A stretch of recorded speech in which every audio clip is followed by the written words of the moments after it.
baru di separuh jalan Pak, di agregat itu. Bukan kira-kira Pak, cara gitu di lebaran ini lewat. Ada dua.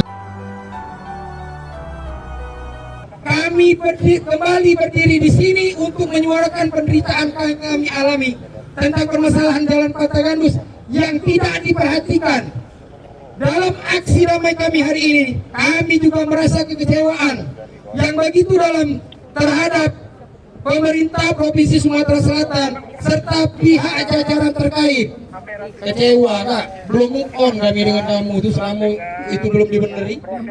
Iyo, apalagi dengan seluruh jajaran pemerintah, jajaran dinas PU Bina Marga, janji baik makan gaji tak kalah rugi. Kamu lemak kakek seluruh aktivis ini kusuruh cincang kalau sampai kabupaten nanya jangan kapan dia tidak tahu diserang baik kakek kami. Iyo, alangkah ini kami lakukan karena terlalu banyak korban yang telah dialami oleh kami. Banyak, ada yang tenggelam sampai ayam 15 kilo hilang, motor kebakar kami nih.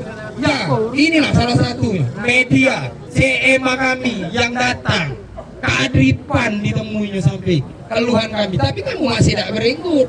Nah, untuk itu kami hadir di sini. Satu, menagih janji atas pemeliharaan dan perhatian untuk jalan patah tersebut sesuai dengan apa kesepakatan yang terjadi sebelumnya. Sebelum pekerjaan realisasikan, salah tak kami nagih janji? Kira-kira, salah tak? Tidak salah.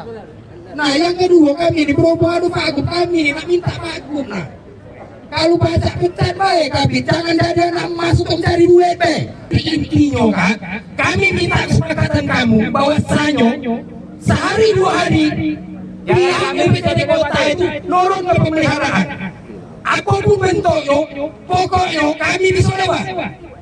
Kalau dalam 3 hari tidak kasih perawatan jalan tersebut, aku rasa yang dikejar ini Kak Ridwan.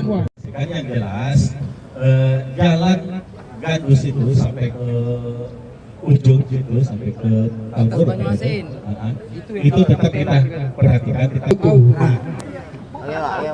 Susah payah ini Pak.